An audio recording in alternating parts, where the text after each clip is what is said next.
guys doing?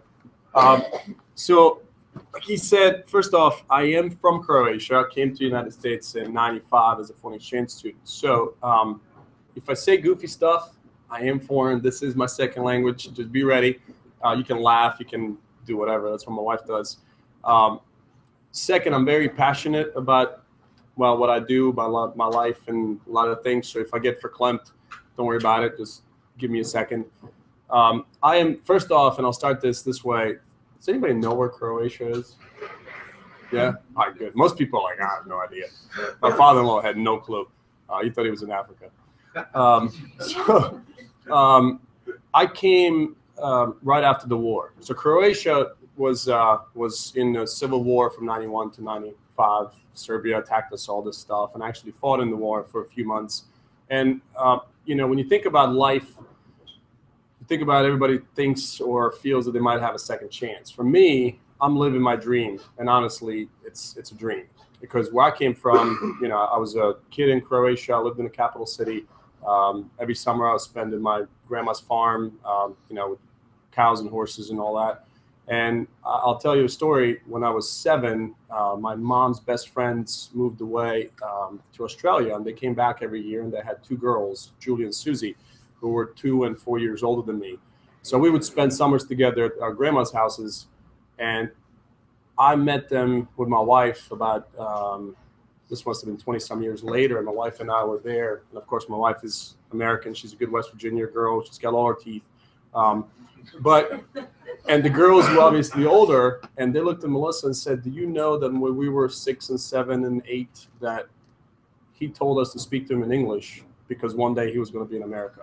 So all summers when we would spend time together, I would try to communicate with him in English. And by probably 2nd, 3rd grade, I was pretty much fluent, as I think I am now, unless I drink a little. Then it just gets worse. So I always dreamt big, and you know, the part of the story in my book, it's I've developed it into a kind of a story, and then 8 habits that I live by and that I learned from. And my number 1 is always dream big, because you know, when you think about it, anything that you can think of, you can accomplish. So for me, just this being here, speaking my story has been something that I always wanted to do. I really started writing a book because my daughter, I have 3 kids. I have twins that are 4, a boy and a girl, and an 11-year-old daughter. And she started asking me about my upbringing, my life, how I got here, about all that stuff. She's been to Croatia many times. And that day I called my friend who's a writer and said, hey, I want to write it. I want to write it for my kids, just because of that. So I came here, and another amazing story. I have many. I went to Fairmont High School as a foreign exchange student. Fairmont's in the middle of nowhere. It's just 10 minutes down from Morgantown. And I was a foreign exchange student, did really well. I was always a 4.0 student, and I got actual American diploma because I took extra classes. So I got accepted to a lot of colleges, and my parents told me always, go to America, you can do better there. You know, Croatia, post-war economy wasn't that great, obviously. So I came here, got accepted to WVU, to all these other schools that had no money, no means whatsoever. And I walked into this guy's restaurant, which is in Fairmont, West Virginia. Then he opened in Rocco's Murals in Morgantown. I came with my transcripts. I came with my acceptance letters. And I said, Mr. Rocco, you don't know me. And I was 18 at the time. You don't know me. You've never met me. I don't have a green card. I don't have a work permit. Like the United States government is not going to watch this, right? Go to the restaurant and be like, dude, what the hell? But I walked in and I said, I would really like for you to sponsor me, for you to give me a job, possibly pay for my school up front, and I'll pay you back in cash. You see, I come from a country, we just ended a war. We have nothing. My parents don't have anything. But I really, really want to stay here, and I really want to work, and I'm the hardest worker you'll ever meet. And this dude seriously sat there for 10 seconds, the longest 10 seconds of my life, and looked at me and said, okay. Past that point, I had no idea what to do. But he took me by the hand, took me to the International Student Society, got me somehow. He was a big booster. All the like WVU football comes to his restaurant and all this stuff. And got me in-state tuition. And I worked for that guy for 4.5 years. And every summer I cashed him out. It was like $30-some $100 a semester that he got me, some kind of deal. And I cashed him out cash. In the meantime, I had to pay for my books, pay for my food, pay for my rent, for everything. I worked 40 to 70 hours a week during the regular week. My last 2 semesters, I took 25 hours of class just to catch up with my wife, and I worked 40 plus hours a week. So, you know, when people tell me things are hard or they can't do it, or, you know, they have this or they have that, I look at them the same way when I talk to people that have one kid compared to twins. I'm like, you have no freaking clue. Like, it's what you got is easy. You didn't come from somewhere else. You didn't fight, and you didn't have to work every wake moment of your life just to be able to make it to the next day. I mean, I had so many stories of not having enough money to pay for anything, and then amazingly, the next day, you and I would have 3 regulars that would show up and leave me a $100 tip because they saw it. They just felt it, and I had finally money to buy the books. So college was a constant struggle, just because I had to consistently figure out how to make it to the next semester, how to make it to the next, you know, year of paying rent and doing all those things. I never went home because obviously we couldn't afford it. So I didn't see my parents for about 5 years. I met Melissa, my wife, who I've been married to 13 years, and she's the best thing that's ever happened to me. And then I actually wanted to help people, because I've been helped so much. I wanted to go to medical school. Then I figured out how freaking long you have to go to school. So that's not for me. I think I was a little bit more entrepreneurial in spirit to do that. So I went the finance route because I thought, hey, the second most important thing to people is probably money, and they probably, you know, lose health over it. And I took a job with American Express up in Pittsburgh. And after about 3 months, I told them to go to hell, because it was all about selling. There was no help. There was no education. There was no nothing. It was just hard sale. Who do you know? What do you know? And just sell them this and this and this. It doesn't matter who they are or what they are. So I quit. I interviewed with New York Life, with Merrill Lynch, with Morgan Stanley, with all these companies. And pretty much the same story was the same across the board. And I quit the industry completely. And we moved down here. My wife got a teaching job, and I got a management consulting job with 7-Eleven. Did that for 6 months. That was awful. But in the meantime, I got picked up. I played basketball a lot. And this one guy came to me and said, hey, let me take you out to lunch. Let me tell you what I do. And he ended up being a financial guy. And he took me and my wife to these 4 or 5 meetings that taught me more than I ever thought I knew or should know. And I was like, man, this is awesome. This is what I thought this was going to be like. He never sold me anything. It was all education and help. I was like, I want to work for your company. Do they hire? I went on interviews, and they were like, dude, we can't understand you when you talk. You don't know anybody. You have no natural market. If you know anything about, the finance sales world, you got to know people. Like, they want you to write down Project 100, 100 names. We seriously, So we had a signing party with our friends where I seriously, like, I had 20 people. I made up 6. Like, we knew nobody. I mean, we moved within 6 months from West Virginia to Virginia Beach. But again, they saw something, and I was like, just give me a shot. I'm not going to, this HR lady was like, what's the worst case scenario? There's no salary. Just give it to him. So first year, I became the agent of the year, because I'm the stupid smart guy. If you tell me what to do, I'll do it without fail. I'm going to be the best freaking person to do it. That's why I was always the best weight or the best whatever, because I always figured out how to be the best at whatever I'm doing. That's the only way I knew how to succeed. And there was always somebody that was better than me, and I can learn from them. So I looked for mentors as early as the first day of my career. I just looked at the best guy in the office, and I was like, I want to be like that guy. So I was like a little guy in the corner just listening to the dude, because I had nothing else to do. I had nobody else to talk to. So mentors was a big part of my success, because I just learned from somebody that was already been there and done that. So financial planning is an interesting industry, because it's a low barrier to entry. Anybody can they can pass a life and health test, can call themselves a financial planner, which is awful. But working through it, I got better and better, and my clients became better and better. And I came up with an idea because I saw a need in my industry where we pretty much have 2 camps: insurance and investments. And the Merrill Lynch's, the Morgan Stanley's, UBS's just teach you this, and the New York Life, Northwestern just teach you this. you never get kind of intersection of both, what really people and companies need. It's a combination of things. So I saw a need. I wrote the business plan in 2008. Now, mind you, 2008 was obviously a horrible year in finance. My business grew 49% because, again, I was just the guy that called people, and I was always there, and I always answered the questions, and I was proactive. So my business went through the roof. Talk about resilient. I mean, I just didn't. I heard one of my mentor said it. He was like, "There's something going on out there. I just don't believe it," because he just kept on doing things that made him successful. And as soon as you just continue your activity and you do the right things, really anything that goes on doesn't matter, because there's always people that need help. And when do they need help the most? When they're stressed to shit. That's whenever they're looking for somebody to help them out. And most of the guys that either had their money or did stuff for them didn't answer the call because they really didn't have any answers. So we had the answers. We were teaching them and telling them, hey, what did you expect? It's the market. That's what it does. So I wrote the business plan, and I started looking for people to fill the gaps that I had. And I'm really early in my career, I figured out what I was really great at. You guys know the conscious competent, unconscious competent, the 4 quadrants.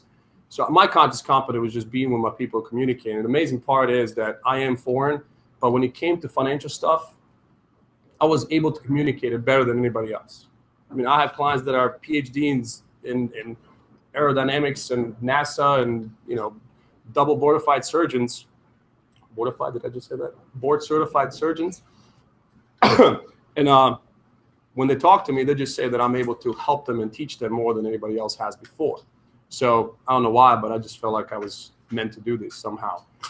So I started the business. It was called the Opus Group. And the Opus Group name came from my wife actually saying, you're the only person that's really excited to go to work on Monday morning. And I was like, you know what? It's something, it's like my life's calling. It's my life's work. It was like, she said, yeah, like the Mr. Holland's Opus. I was like, that sounds good. So it became the Opus Group. And I recruited Jim. Jim was with UBS. I started CBDX, the Young Professionals Group out in Town Center area. And he was my first membership chair. And I thought he was just like another investment guy that I couldn't stand, but he turned out to be just an amazing, amazing guy. And he was a vice president of investment, CFP. And I said, listen, you fill a perfect void that I don't. I don't give a crap about the market because I can't control it. I understand it. I have to use it. But you're 10 times better at that than me. Why don't you come and join me in this vision that I have? And then I found another guy, Forrest, who's just 180 for me.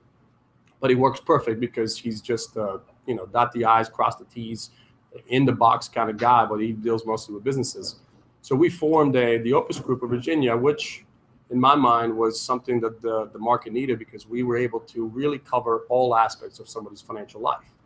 And they told us it couldn't be done, and they told us that there's no way to structure it and everything else. And we found the attorneys that helped us. And again, when they told me we couldn't or I couldn't, we did it. And first year we did over $1.7 million of revenue.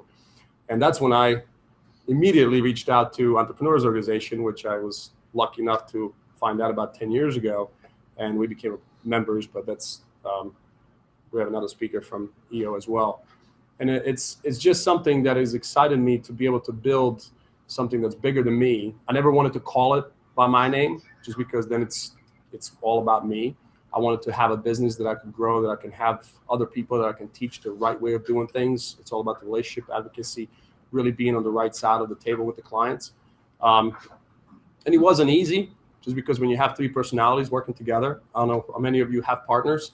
It's a hot mess, but you figure it out. It's just like a marriage. You got to work through it.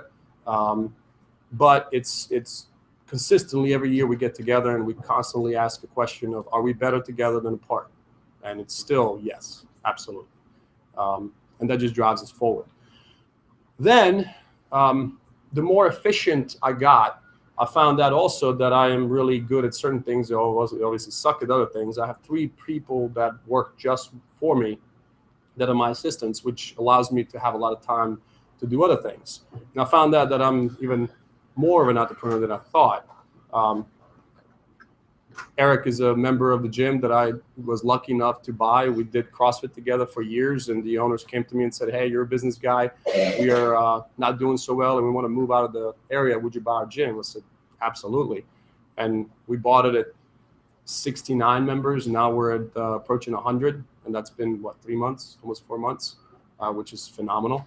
You know, I always found that if you talk to enough people, share your goals, share your vision, share your dreams, it's amazing how many people can help you, because you'll be surprised at what somebody knows or who they know or what they know that will get you closer to that dream. I was just talking to Eric about his goal, and I was like, dude, you got to tell somebody, because if it's just yours, it's much easier either to not do it or, you know, internalize it and not really make it so strong. But if somebody sees you every day and goes, hey, you said this 2 weeks ago, how are we doing? How's it going? Whether it's business, money, relationship, whatever it might be, religion, it's much better, and it's probably going to happen faster if you share it consistently. My wife says that I'm the guy that first never met a stranger. Second, I'll tell them my life story all the time, because I feel like if I can help somebody think that they can with a thought they couldn't, just by listening to all the crap I've been through and I still made it, dude, that's so much bigger than me, and I can help somebody else be able to make their dreams come true. That's my passion. That's why I started also writing the book, because I want to do motivational speaking, because I feel like there's so many people that will be held down by the really perception of their reality and perception of what they can or can't do. I just don't have that. You know, I teach the Navy SEALs. I go into Team 2, Team 4, Team 10, trade it. And those guys, I get, just because we always talk about risk and perception of risk. When it comes to business, when you're looking at yourself and you're signing the front of the check, that's risk. Everybody else is signing the back of the check. And you got to understand that most of you guys are hopefully either thinking about being business owners or already in business. It's a paradigm shift in your thinking. It's no longer about you. You're providing food for everybody else's table, and that's just different. But that's risk that I'm always willing to take. And my wife, after 2008, before, she always said, why don't you get a nice job? You can make good money. You know, it's a salary. You would be much more secure.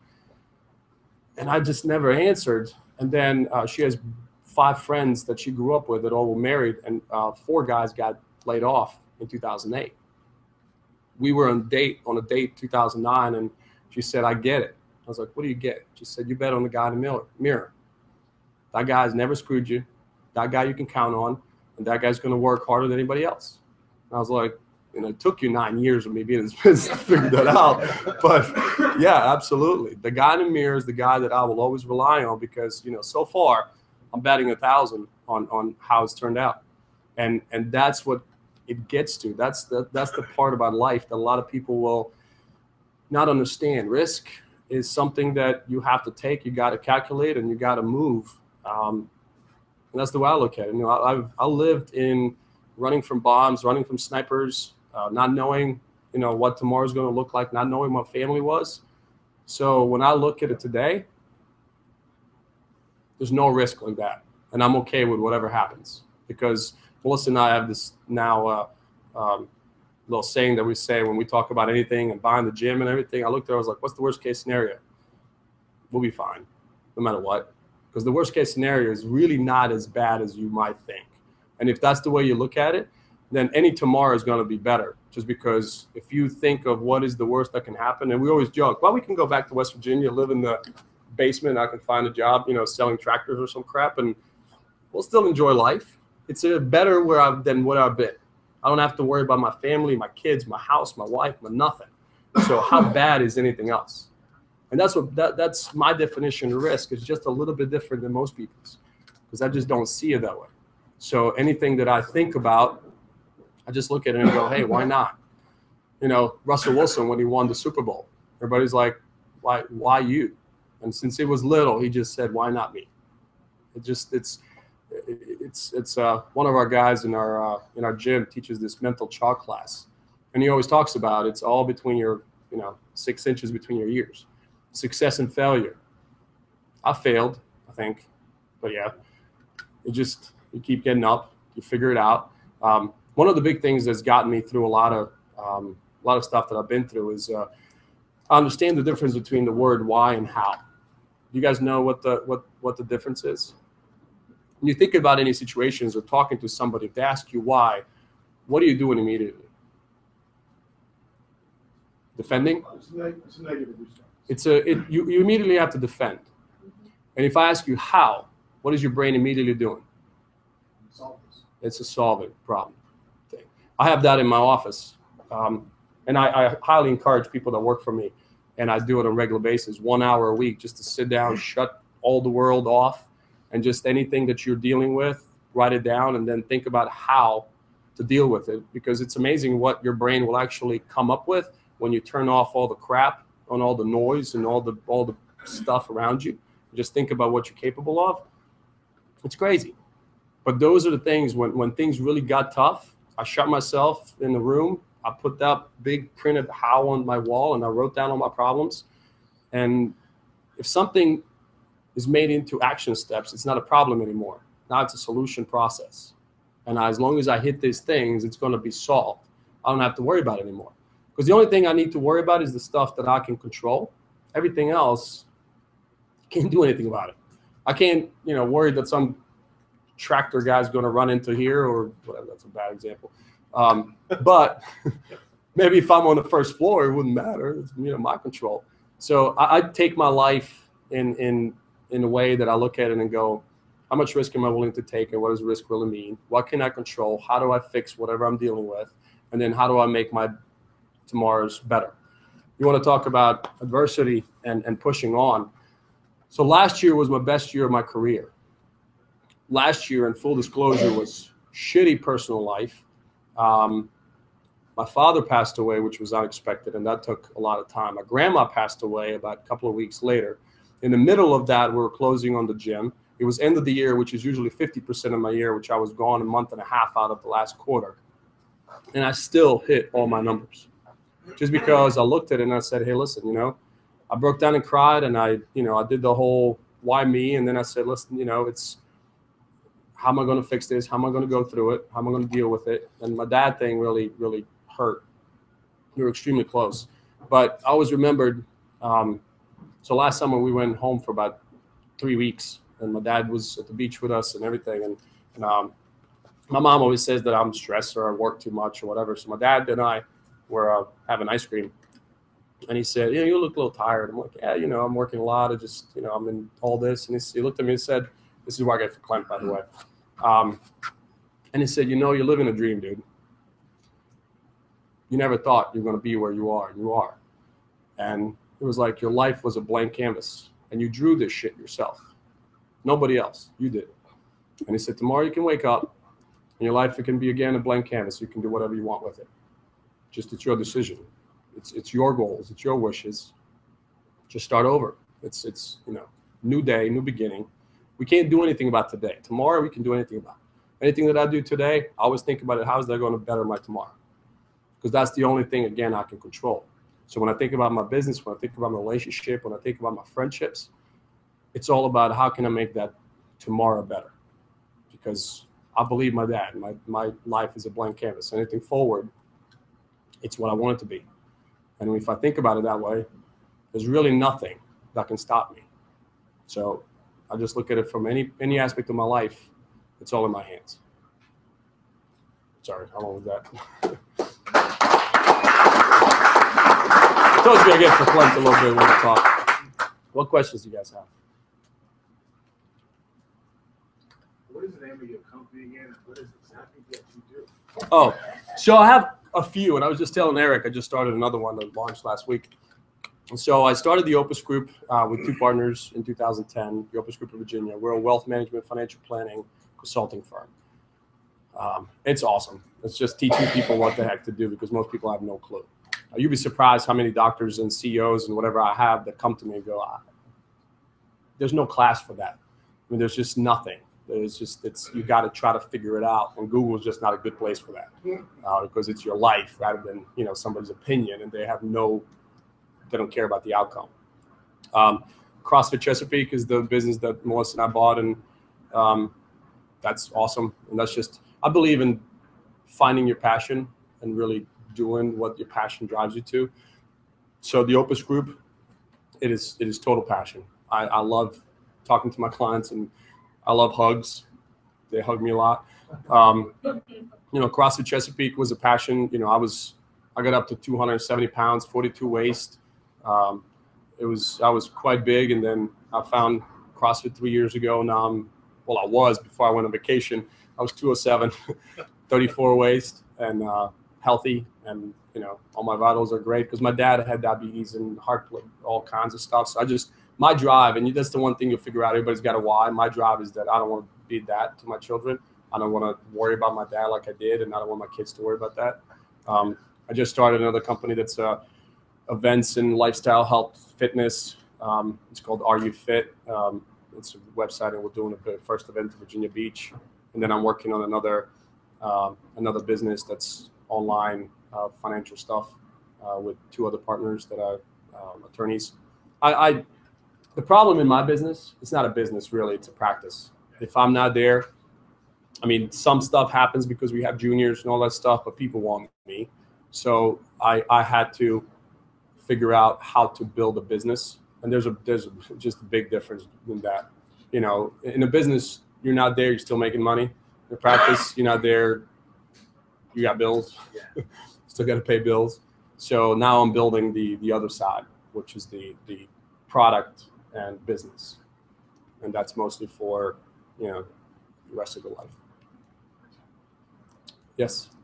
As a young-looking fella in your business, how do you overcome the trust factor? Like a lot of folks, you're talking about CEOs, doctors, these are older folks that have built up their nest egg and their money and their income. Yep. And usually they have a tough time trusting a young fellow. What is this young whippersnapper know?